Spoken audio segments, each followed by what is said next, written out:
Welcome to the Business Behind the Scene podcast with Francesca Moi, where we talk all about real business problems, real solutions, and getting actual results in your business. Hello, and welcome to episode number 118 of this Business Behind the Scene. Thank you so much for listening, following, being here, I love your presence. I love that you tune in. I can see so many people like listening every single month, and I'm so grateful to you. So thank you so much for listening. I'm really glad that I get to keep you company. I don't know if you're driving or walking or whatever it is that you're doing. I just grateful to be able to spend this precious time with you.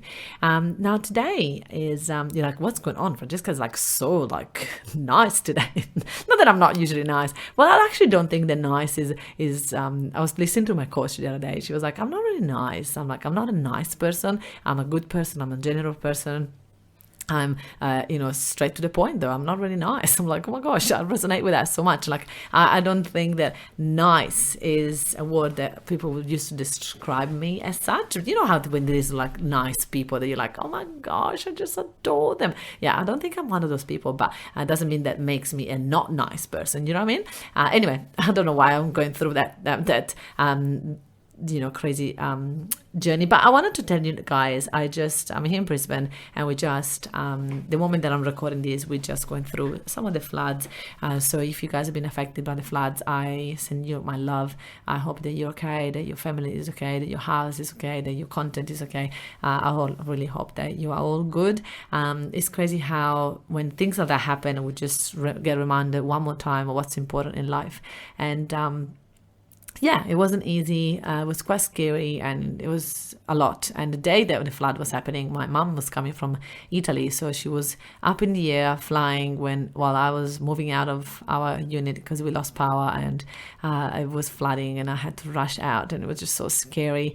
We got evacuated from the building, and it was just like, oh my goodness, what is going on? And it was quite scary, and I managed to do it, and I moved into the office where I did my quarantine when I came back from Italy. So here I am again. So thank goodness that I've got this office. I'm very grateful that I can just move in and just have a normal place, a roof on top of my head, and very grateful. Ollie and I and my mum are safe. So good to have my mama here. She's jet lagged at the moment, so she's sleeping, which is she's so cute. Anyway, everybody, well, today we have answering some questions from you guys. So thank you for popping in, asking questions. And this question is about shifting your mindset, and the question is about how do I stop being a control freak and do everything and control everything and start to actually delegate tasks and trust that my team are going to do it properly and not have to redo them all the time. Okay. Listen, you probably are going to be redoing them, and if you do, you do it with them.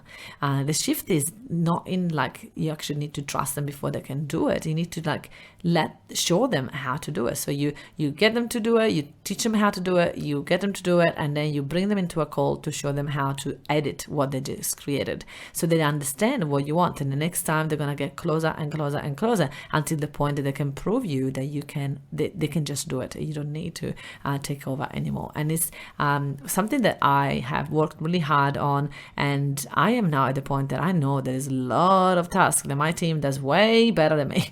Like, I just know that for sure, because I don't do those tasks as often. I am not as maybe meticulous or more at details, or I'm not that creative, and it would take me forever to create the things that they do, because that's what they do all the time. So I really wanted to remind you guys is that expertise doesn't mean that you can't teach them your expertise and then they can become actually better than you are at the moment. So I would like to really embrace that and remember that being a CEO, being a leader, and showing your team how to do things doesn't mean that you are going to have a lower your standard ever. I don't really want you guys to ever think that you have to lower your standard. That's not something that I recommend. It's actually the opposite. Like, now that I have a team, is so much better. We create so much more amazing content and amazing videos and amazing photos, and everything is so much more fun and so much more amazing that we're doing our business. Oh my God, by the way, talking about amazing, I just got my photos back from the amazing Michelle, the photo shoot, and it was just so beautiful. So I'm really excited. So if you want to start to delegate to a virtual assistant, by the way, we're just launching our virtual assistant agency. I'm so excited. So we have trained and found virtual assistant for clients for the last, 3 years, 4 years, and we have trained over 200 virtual assistants, and out of those 105 are still working for our clients. The other ones are not, and I'm like, oh my gosh, that's so devastating. And it's not because the virtual assistants were not good, but because the client didn't know how to delegate, didn't know how to really create more work for them, didn't know how to have tasks for them, and they felt overwhelmed and scared that they were paying someone that were not productive, and so they just let them go.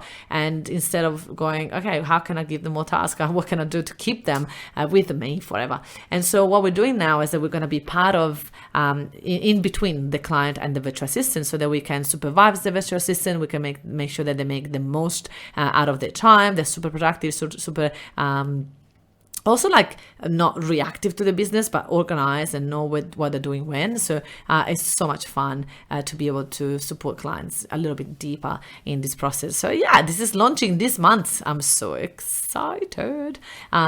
So my beautiful people, if you're thinking I need to delegate, but I want to control, just breathe and have a look where that fits in your body. Where is it in your body?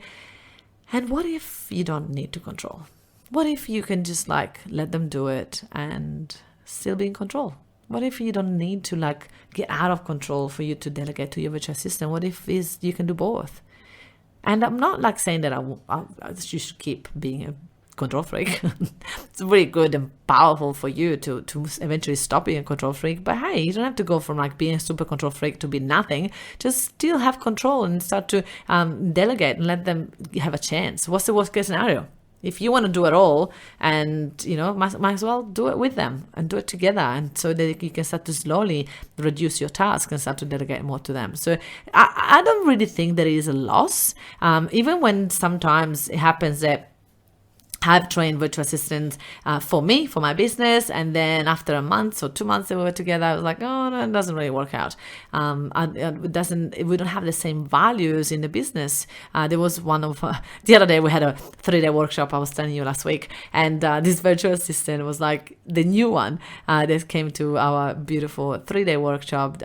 She just dancing, like nobody's watching, and I'm like, yes, that's how I can tell that you're the perfect fit for this business, right?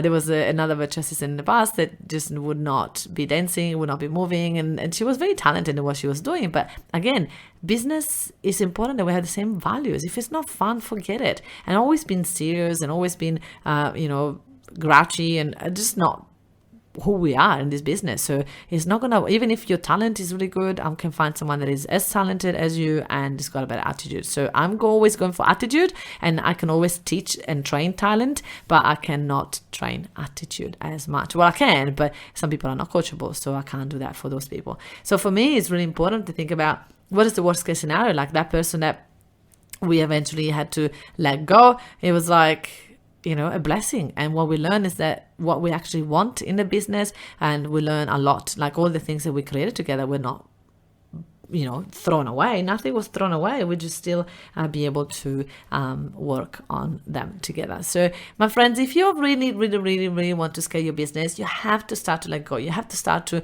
delegate tasks. You have to start to trust someone else that they're going to be able to do it. And the other thing that I used to think is that everybody wants me. My clients want me, and I cannot delegate it to my team. They're not going to find it as valuable. And that is BS. People love the result. They don't care who is going to bring them the result. If they get a bloody amazing result, that's what they want. They were paid, so it doesn't matter who is going to deliver that. So they might be skeptical at first, but then as they trust the person, then that's all they need to do. So it's very important. Your job is to be able to make that bridge, right? Help them see that the result is going to still be there, no matter who is going to be helping them and supporting them. So it's just a matter of shifting your mindset to be able to go, okay, I'm going to start to show them, and I know the long term, I'm going to save so much money and time, and I'm going to be so excited about life and business. So you go and have lots of fun and make this the best business ever. Have a great day. Bye. Hey, if you enjoy listening to this podcast, then you have to come to check out our Facebook group, Workshop Secrets for Coaches. It's a community of over 9,500 coaches that are ready to boom their business by running workshops. They are stuck in one-on-one coaching and they're ready to start to go one-to-many. So if you are one of those coaches, then you have to join us. I look forward to see you there. And hey, don't forget to hit the subscribe button and leave me a review to win a ticket to one of my workshops. I look forward to see you there.